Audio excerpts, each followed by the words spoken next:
મારો આવાજ રદિયાનો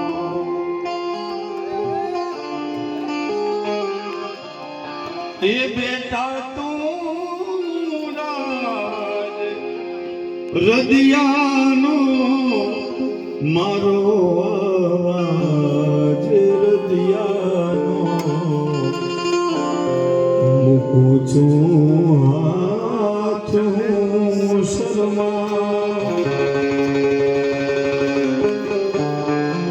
મૂકું છું હાથ હું શરમા હજી હું તારો બાપ બેઠો છું હજી હું બાપ બેઠો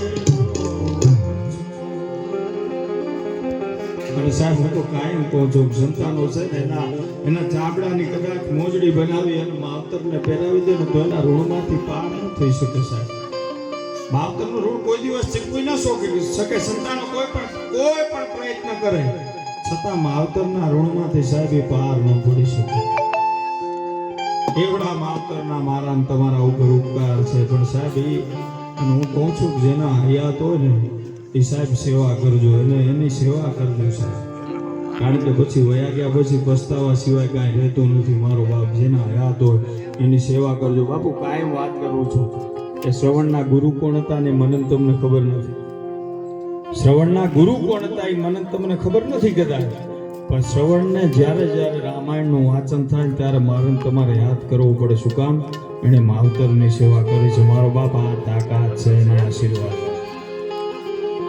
અને સંતાનો બાપુ મા બાપ માટે હરેક હરખા હોય પણ બાપને દીકરી બહુ વાલી હોય છે દીકરી છે ને બાપને બહુ વાલી હોય છે અને આમ તો બંને સંતાનો બંને આંખો હરખી જ હોય પણ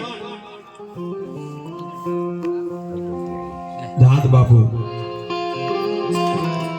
એમ કહેવાય દીકરી છે એવું પાત્ર છે બાપુ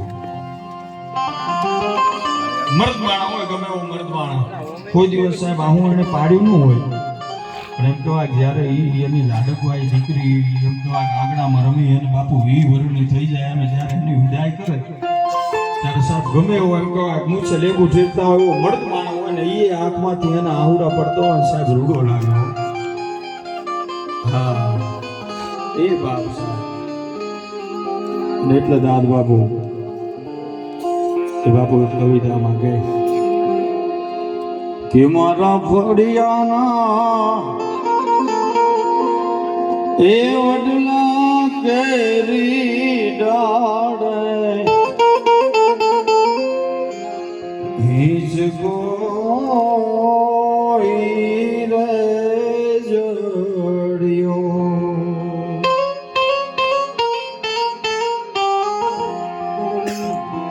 અને એમ પંખી હવે નહીં ઉડી જાય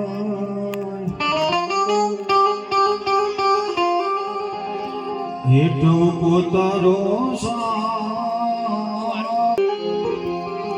એ બેટા તારા બાપુ ના મીઠા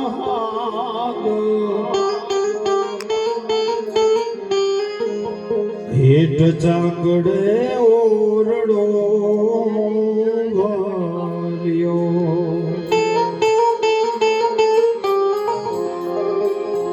અને જ્યારે આવે છે તરી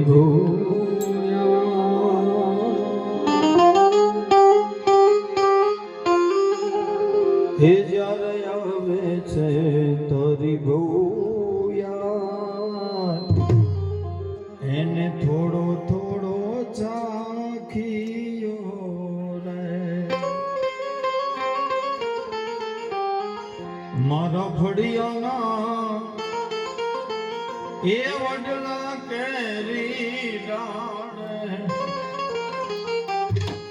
હિજ કોઈ રે જડ્યો પણ મેં પહેલા વાત કરી કે મારું તમારું ભજન મેં પહેલા વાત કરી કે નામ સમોવડ કોઈ નહીં જપ તપ તીર્થ જો એના નામે પાત્ર ફાટક છૂટશે અને નામે નાશે રોગ. માનું તમારું ભજન કે મને તમને ખબર હોય કે આ માણસ ભૂખો હોય તો એને જમાડી દેવાય, આ માણસ તરસ્યો અને કદાચ પાણી પી દેવાય, અને એનાથી વિશેષ કોઈ પણ વ્યક્તિ હોય એને કઈ જરૂરિયાત હોય અને મને તમને પરમાત્માએ આપ્યું હોય તો સાહેબ એની જરૂરિયાત પૂરી થઈ જાય, માવતરની સેવા થઈ જાય. આ મારું ને તમારું ભજન છે સાહેબ. પરમાત્મા મારા ને તમારા ઉપર કાયમ રાજી રહે. આટલો કરવાથી મારા ને તમારા ઉપર કાયમ પરમાત્મા રાજી રહે. અને બધાને ખબર છે, મને ને તમને બધાને ખબર છે બાપુ કે મૃત્યુ છે એ કાળ છે એ ગમે એને આવવાનું છે. આજે નહીં તો કાલે હરેક વ્યક્તિ, આ સનાતન સત્ય છે. મૃત્યુ છે એ સનાતન સત્ય છે સાહેબ, અને એ બધાને ખબર છે.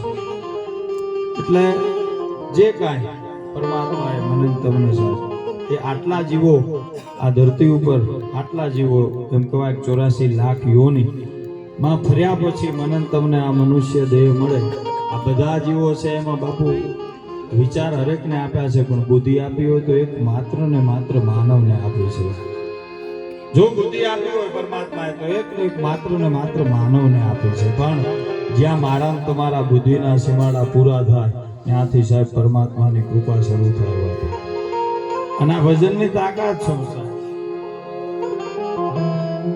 ભજન હું કરી શકે એને એક પ્રસંગ લાગતો પ્રસંગ નાનકડો કરી અને પછી પ્રકાશપુરી બાપુને સાંભળવા છે. પણ ભજનની તાકાત છો બાપુ. દ્વારકાની બાજુમાં એક પંખીના માળા જેવડું નાનું ગામ, અને ધીરો કરીને 10 વર્ષની ઉંમર, અને એમ કહેવાય બાપનું ગામતરું થાય.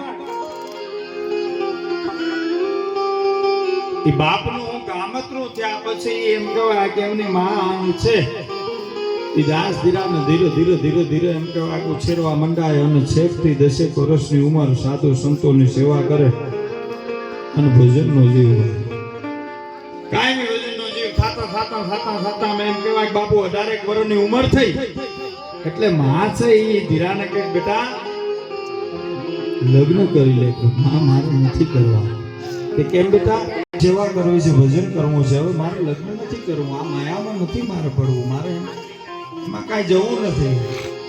પણ માએ ઘણી બધી વિનંતી કરી, બેટા તારા ઉપર તો મેં આખું ગાડ્યું છે અને તું ના પાડે. માનું મન ઉદાસ થયો એટલે ધીરાને એમ થયું કે લાવને આ પાડી દઉં. માનું હૃદય દુભાય તો પછી હું ભજન ક્યાં કરું, અને પરમાત્મા નો સ્વીકાર થાય. એમને વિચાર થયો, માને કીધું માં તમે આટલી વિનંતી કરો છો, હું લગ્ન કરવા માટે તૈયાર છું, પણ મારી એક શરત છે. કે બોલ બેટા શું શરત છે? કે હું લગ્ન કરું અને મારે એક સંતાનની પ્રાપ્તિ થાય, પછી દીકરો થાય કે દીકરી થાય, પછી તમારે મને ભજન કરવા માટે રજા આપવી પડે તો હું લગ્ન કરું, નકર ન કરું. માને એમ થયું ભાઈ માયા છે ને, માયામાં પડી જાય પછી ભજન વિહરી જાય. એટલે માએ કહી દીધું કાંઈ વાંધો નહીં. અને આ બાપુ આ માયા આ તો ઠીક છે ભાઈ, પરમાત્માની કૃપા હોય તો પછી આ કદાચ આવી જાય તો સારા રસ્તે વપરાય, ને પછી આમાં કાંઈ નક્કી રહે નહીં બાપુ. એક ભાઈ વાડીએથી આવતા, એ વાડીએથી આવતા હતા ને એમાં પગમાં ઠેહ વાગે એટલે નીચે નજર કરી એટલે એને એમ કંઈક થયું કાંઈ કાંક છે. એટલે એને ધીમે ધીમે આમ જમીન ખોતરવા માંડાણી. એટલે એમાંથી એક માટલું નીકળ્યું બાપુ, સાદીના રૂપિયાનું. એ માટલું જોયું એટલે એને એમ થયું ઓહો પરમાત્માએ આપી દીધું ભાઈ. પણ એ માટલામાં નજર કરીને એટલે એને થોડાક રૂપિયા મેલા લાગ્યા. આ તો મેલા છે, બાજુ નદી જાય થોડા ધોઈ નાખું. એટલે બાજુ નદી પોતે આખો એમ કહેવાય કે ધોતા હતા, એમાં સુબાનું બાપુ પાણી વધ્યું નદીમાં, એ હાથમાંથી માટલું છૂટી ગયું રૂપિયા. આ બાજુથી માટલું છૂટ્યું ને ભાઈનું મગજ વયું. અહીંયાથી એક જ વાત પકડી, આવીને ગઈ આ જ વાત કરે. ઘરે જઈને બધા પૂછે ભાઈ શું થયું? કાંઈ નહીં, આવી ગઈ. કે પણ તને થયું હું વાત તો કંઈક કર. નહીં, આવીને ગઈ, બીજી વાત જ નહીં, કાંઈ જવાબ જ ન હતો. આ બધા ચિંતા કરે અને હું થઈ ગયું. કોઈ ડાયા માણસે કીધું ભાઈ એના ઘરના ને તમે જ્યારે હોતો હોય ને એટલે થોડો નિંદરમાં હોય ને એવું કંઈક હોય ને એટલે તમે ધીમે ધીમે પૂછજો, કદાચ સાચું કહેવાય જાય તો એ તમને જવાબ આપશે. એટલે પોતે થોડા નિંદરમાં હતા ને ઘરના બાજુમાં બેઠા કે એટલે હું થયું હતું. આ ભાઈ થોડો નિંદરમાં થોડો જાગતો એટલે એણે વાત કરી કે વાડીએથી આવતો તો પગમાં ઠેહ વાગી, નીચે જોયું, મને એમ થયું કંઈક હશે, તો મેં નજર કરી, તેમાંથી સાદીના રૂપિયાનો માટલું નીકળ્યો. આ વાત સાંભળે એટલે બાપુ એના ઘરનો નહીં રહેવો પડ્યો, પડે ને ભાઈ, આ કોણ ન વાલી એમને કે પછી કે રૂપિયા કાઢ્યા. મને એમ થયું થોડા ધૂળવાળા હતા, ધોઈ નાખ્યું.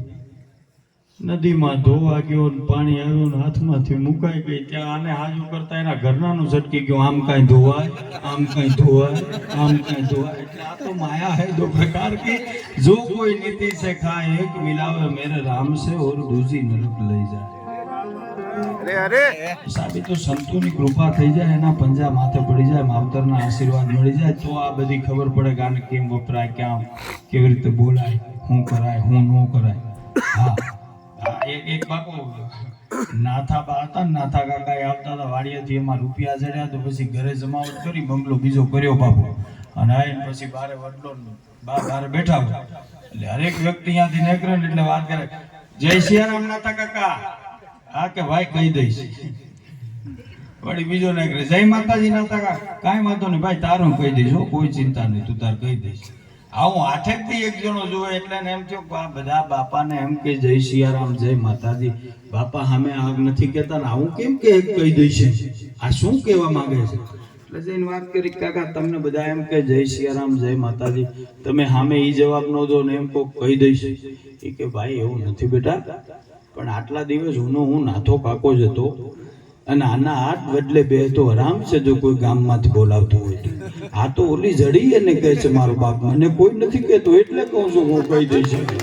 આ એ વાત પણ એમ જો કે માયામાં પડી જાય એટલે માયા છે એ વચન દઈ દીધું બાપુ કે કાંઈ વાંધો નહીં બેટા, તું કેમ તું પણ વાત કરો. થતા એક દીકરાનો જન્મ થાય અને બાપુ આ તો ભોજનનો જીવ હતો બોલાવા, એનું ભૂલે ફરી વાત માને યાદ કરાવી, માં વચન યાદ છે? આ બેટા યાદ છે. એ વાત કરી અને એ ધીરો છે અહીંયાથી નીકળી જાય અને એમ કહેવાય 15 વર્ષના બાપુ વાણા વહી જાય અને દ્વારકા દર્શન કરવા માટે આવે એટલે ગામની યાદ આવે, એમ થાય કે લાવને ગામમાં આટો દેતો જાય. અને એ ગામમાં આટો દેવા માટે આવે અને બરાબર એમ કહેવાય કે જ્યાં ગામના ભાગોળે આવે આમાંથી એક નનામી આવતી હોય છે, એક શમશાન યાત્રા આવતી હોય એટલે કોઈને કાંઈ પૂછ્યા વગર શમશાન યાત્રામાં જોડાઈ જાય. એ શમશાનમાં ગયા પછી એમ કહેવાય જે વ્યક્તિ મરી ગયો એને અગ્નિદાહ દેવામાં આવે અને આ બાજુ એ દાસ ધીરો બેઠા હોય, કોઈ ગામના ઓળખેની મોટી જટા, મોટી દાઢી, 15 વર્ષના વાણા વહી ગયા હોય, પણ એ દાસ ધીરો છે એ કોક વડીલને પૂછે, ભાઈ કોણ ગુજરી ગયું છે? કે ઘણા સમય પહેલા અમારા ગામમાં એક દાસ ધીરો હતા, એ તો નીકળી ગયા છે ભજન કરવા માટે, પણ એમનો એક ના એક દીકરો હતો, એને આજ સર્પ દંશ થયો છે ને આજ એનું મોત થયું છે, એને અમે દાગ દેવા માટે આવ્યા છે. અમે એને દાગ દેવા માટે આવ્યા છીએ, એમ નથી કહેતા કે હું ધીરો છું, પણ તેથી બાપુ ભજન લખાય કેવું,